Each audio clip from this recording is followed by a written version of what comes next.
आप सभी को मेरा प्रणाम।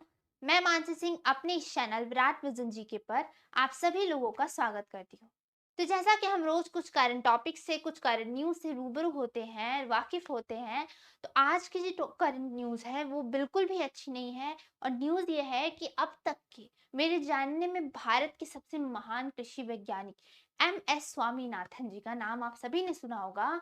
उनका 28 तारीख को सुबह उनके चेन्नई के घर में निधन हो गया। हम ये कह सकते हैं कि भारत का एक चमकता सितारा खो गया। MS स्वामीनाथन जी का नाम सभी ने सुना होगा, जिन्हें हरित क्रांति का जनक भी कहा जाता है ना?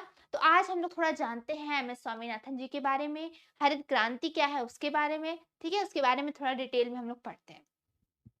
चलिए तो स्टार्ट करते हैं। यहाँ पे आप देख सकते हैं, यहाँ पे लिखा है father of green revolution of India, यानी अ, हरित क्रांति के जनक, ठीक है? भारत के हरित क्रांति के जनक किसे कहा जाता है? MS स्वामीनाथन। इनके बारे में क्या पढ़ने लायक है?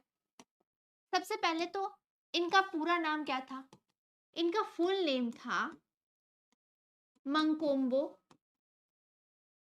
मंकोम्बो संबाशिवन स्वामीनाथन, ठीक? मंकोम्बो संबाशिवन स्वामीनाथन इनका फुल नेम था। इनका जन्म कब हुआ? इनका जन्म हुआ था 7 अगस्त 1925। यानी कि इनके पिताजी जो थे वो गांधी जी के साथ कई सारे क्रांतिकारी आंदोलन में भी भाग लिए थे। तो ये गांधी जी के अ, समय में जन्म हो चुका था, मतलब आजादी के समय से पहले के हैं ये MS स्वामीनाथन जी। जब इनकी इस समय मृत्यु हुई तब ये 98 ईयर्स के थे। कितने? 98 साल के थे ये। इनका जन्म स्थान कहाँ है? जन्म स्थान है कुंभकोणम, जो कि कहाँ है? तमिलनाडु। तमिलनाडु। जन्म स्थान कहाँ है? कुंभकोणम, तमिलनाडु। चलिए इतना ये जान लिए। उसके बाद जानिए कि 1952 में इन्होंने कैम्ब्रिज यूनिवर्सिटी से PhD की और इन्होंने कृषि विज्ञान और जंतु विज्ञान में स्नातक की डिग्रियां भी ली। कहाँ से किया? कैम्ब्रिज यूनिवर्सिटी में। कब किया? 1952 में, ठीक? अब जानिए कि हरित क्रांति क्या है, क्यों इन्हें हरित क्रांति का जनक बोला जाता है। देखिए भारत जो है ना वो लाखों गांवों का देश है ना? भारत क्या है? लाखों गांवों का देश है। और ये है कि भारत जो है कृषि प्रधानता देश है, लेकिन फिर भी कृषि के क्षेत्र में भारत बिल्कुल भी विकसित नहीं था। यहाँ हर वक्त हमेशा भुखमरी पड़ती रहती थी। आपने लगान मूवी में देखा होगा कि किस तरह अंग्रेजों के शासन काल में हम लोग भारतीय लोगों से लगान लिए जाते थे। कभी बारिश होती थी, नहीं होती थी, ये उस पर डिपेंड नहीं करता। जितना फसल उन्हें देना है उन्हें देना ही पड़ता था, चाहे किसी भी कीमत पर, है ना? तो देखा होगा आप लोगों ने। तो उसी तरह ये कहे कि उतना विकसित नहीं था, इतनी कृषि प्रधान देश होने के बावजूद यहाँ पे इतनी भुखमरी रहती थी। तो उसका मेन कारण क्या था पता है? सालों से लोग एक ही ढर्रे पे चले आ रहे थे। कभी उन्होंने जो बीज यूज़ कर रहे हैं, जो उपकरण यूज़ करते हैं, वही यूज़ करते चले आ रहे थे खेती में। उन्होंने कभी ये नहीं कहे, ये उन्होंने ध्यान नहीं दिया कि आगे फसल के लिए कुछ और करना चाहिए कि नहीं, फसल को मतलब बीज को बदलना चाहिए।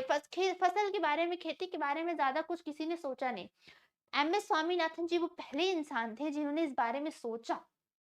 और मैक्सिकन गेहूँ की एक प्रजाति थी, मैक्सिकन गेहूँ, उसे भारत में लेकर आए जिससे भारत में गेहूँ की बहुत पैदावार हुई। उसके बाद लगभग 25 साल में गेहूँ मतलब 25 साल में भारत जो है खेती में आत्मनिर्भर हो गया। किसी पे डिपेंड नहीं रहने लगा, खुद खेती करने लगा। उसने अलग-अलग बीज मँगाए, अलग-अलग यूज़ किया, उससे फसल खूब अच्छी होने लगी। तब से इन्हें हरित क्रांति का जनक बोला जाता है। अब आप कहें कि ठीक है, इसलिए बोला जाता है, लेकिन हरित क्रांति है क्या? हरित क्रांति क्या है? देखिए, जो आप कृषि सीधे-सीधे भाषा में समझिए, जो आप कृषि उत्पादन करते हैं, है ना? कृषि उत्पादन में जो भी परिवर्तन लाता है और कृषि उत्पादन में जो वृद्धि होता है वही हरित क्रांति। कृषि उत्पादन का जो टेक्निक्स है उसमें जो आप परिवर्तन ला रहे हैं, है ना? जो परिवर्तन लाया गया और जो वृद्धि हुई यही है हरित क्रांति। अब इन्होंने क्या किया? गेहूँ की दूसरी प्रजाति लेके आए, उसके बाद गेहूँ को पैदावार हुआ, तो अलग तरह के किस्म के गेहूँ पैदा हुए। तो जिससे यहाँ पे गेहूँ को खूब पैदावार होने लगी। इसी वजह से इन्हें हरित क्रांति का जनक कहा जाता है। इन्होंने चेन्नई में एक रिसर्च सेंटर भी, MS स्वामीनाथन रिसर्च सेंटर भी खुलवाया, जहाँ जिससे लोग यहाँ पे रिसर्च करने लगे खेती से रिलेटेड सब कुछ। तो इन्होंने बहुत योगदान दिया है। तो अब इनके ये कह सकते हैं कि इतना जानते रहिए कि किस लिए इन्हें हरित क्रांति का जनक बोला जाता है। गेहूँ की बहुत अच्छी पैदावार किए थे, इसलिए इन्हें कहा जाता है। ठीक? चलिए, इन्हें बहुत सारे अवार्ड्स में भी देखिए ये हैं, जो कि नेचर का एकदम आनंद लेते हुए एमएस स्वामीनाथन जी। और ये हमारा भारत तो है ही कृषि प्रधान देश, मतलब मैंने कहा ना, देखिए उसकी जो भी तकनीक है, जो भी टेक्निक से उसको बदलना, मतलब समझे आप, जैसे मान लीजिए मैंने कहा यहाँ पे जैसे हल चलते हैं ग्रामीण एरिया में जो हल चलाते हैं आप बैलों से, उसकी जगह आप ट्रैक्टर का यूज कर ले रहे हो, जो भी परिवर्तन ला रहे हो कृषि के उत्पादन में, वही है आपका हरित क्रांति। कृषि के उत्पादन में परिवर्तन और जो वृद्धि हो रहा है वही हरित क्रांति है। अब आप इसकी जगह ट्रैक्टर का यूज कर ले रहे हो, हर चीज को बदल दे रहे हो, उसको नई टेक्निक से यूज कर रहे हो, वही है आपका हरित क्रांति। ठीक?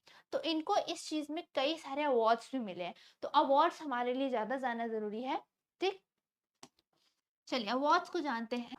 1967 में मिला इन्हें पद्म श्री अवार्ड। कौन सा? देखिए मैंने पद्म पुरस्कार होते हैं, आप सभी जानते होंगे। पहला होता है पद्मश्री अवार्ड, दूसरा होता है पद्म भूषण, सबसे बड़ा होता है पद्म भूषण। 3 पद्म पुरस्कार होते हैं, इन्हें तीनों अवार्ड मिले हैं। सबसे पहला अवार्ड कौन सा मिला? 67 में पद्मश्री अवार्ड। उसके बाद 1971 में इन्हें मिला रेमन मैग्सेसे। ये कब स्टार्ट हुआ, कब, हम लोगों ने इसके बारे में डिटेल में पढ़ा है ना, रमन मैग्सेसे अवार्ड के बारे में। इन्हें सामुदायिक नेतृत्व के लिए किसमें? सामुदायिक नेतृत्व के लिए, सामुदायिक नेतृत्व के लिए इन्हें 1971 में रमन मैग्सेसे अवार्ड मिला। 1986 में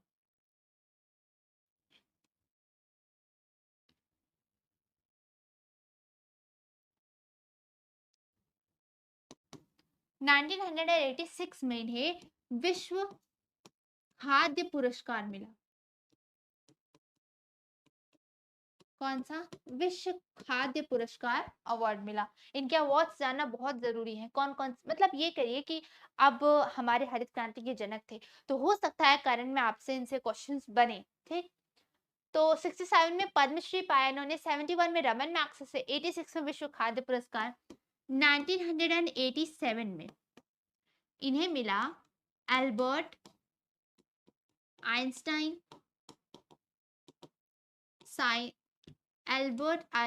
वर्ल्ड साइंस अवार्ड। ठीक? कौन सा मिला?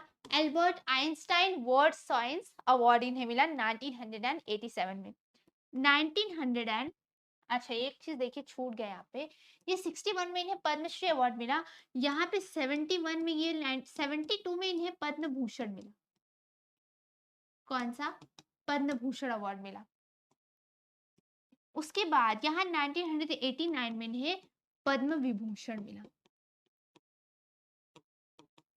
देखिए तीनों पद्म पुरस्कार हो गए, पद्म भूषण, पद्मश्री, पद्म भूषण, पद्म विभूषण। कब कब? 67, 72, 89। पहले 67 में मिला, फिर 5 साल मिला, फिर 17 साल बाद मिला, है ना? हाँ 17 साल बाद मिला। ठीक? चलिए उसके बाद 1991 में इन्हें अमेरिका का टाइलर अवार्ड मिला। अमेरिका में क्या मिला? Tyler award. तब इनको कृषि से ही संबंधित अवार्ड मिल रहे थे, ये टाइलर अवार्ड मिला इन्हें। इतना आप जानते रहिए अवार्ड। ठीक? तो सबसे ज्यादा जानना क्या है आपको? पद्म वाला अवार्ड जाना है। पद्म पुरस्कार जो भी है कब कब मिले? 67 मिले, 5 साल बाद मिले 72 में, फिर 17 साल बाद मिला 1989 में। ठीक? उसके बाद इन्हें 1999 में इन्हें एक अवार्ड मिला था, जिसका नाम था यूनेस्को गांधी स्वर्ग पदक। ठीक? ये इन्हें मिला। कौन सा? यूनेस्को गांधी स्वर्ग पदक। ठीक? तो ये इनके मेन अवार्ड्स हैं। तो आप जान गए स्वामीनाथन जी क्या कौन थे, इन्हें क्यों हरित क्रांति का जनक बोला जाता है, हरित क्रांति क्या है, इन्हें कौन कौन से अवार्ड्स मिले हैं, ये एक बार हम लोग थोड़ा रिवाइज कर लेते हैं फिर से। ठीक? इनका पूरा नाम क्या था? ये था एम.एस. स्वामीनाथन। एम से मंकोम्बो, एस से संबाशिवन और स्वामीनाथन। ठीक? इनका जन्म कब हुआ था? 7 अगस्त 1925 को। जन्म स्थान क्या था? कुंभकोणम, तमिलनाडु। 1952 में इन्होंने पीएचडी की, कहाँ से? कैम्ब्रिज यूनिवर्सिटी से। इन्होंने जंतु विज्ञान और कृषि विज्ञान दोनों में स्नातक में डिग्रियाँ ली हैं। ठीक, ये हमारे बिल्कुल नेचर का आनंद लेते हुए मैंने बताया आपको। उसके बाद मैंने बताया कि भारत में क्या हुआ था, कितनी मतलब इतनी, ये कहे कि कृषि प्रधानता देश होने के बावजूद इतनी भुखमरी थी, किसी ने कृषि की ओर ध्यान नहीं दिया। ये पहले इंसान थे जिन्होंने ध्यान दिया, गेहूँ की नस्ल, एक नई नस्ल देखी, नई पैदावार हुई, गेहूँ की बहुत पैदावार होने लगी और 25 सालों में ये गए भारत आत्मनिर्भर हो गया कृषि के क्षेत्र में। उसके बाद उस क्षेत्र में फिर इन्हें धीरे-धीरे अवार्ड्स मिले। सबसे मेन अवार्ड आपको पद्म पुरस्कार अवार्ड जानने हैं, कौन-कौन से? 1967 में पद्मश्री, फिर 1972 में पद्म भूषण और 1989 में पद्म भूषण। ठीक? तो इनके बारे में इतना ही आप जानते रहिए, जो कि आपके जानना बहुत ज़रूरी है। भई हमारे भारत के हरित क्रांति के जनक थे, जो कि अब नहीं रहे, तो उनके बारे में आपको अगर कोई पूछे कि हाँ, एक इंडियन होने के नाते आपको ये जानना ज़रूरी है। चलिए, तो आज के लिए बस यही, इतना ही।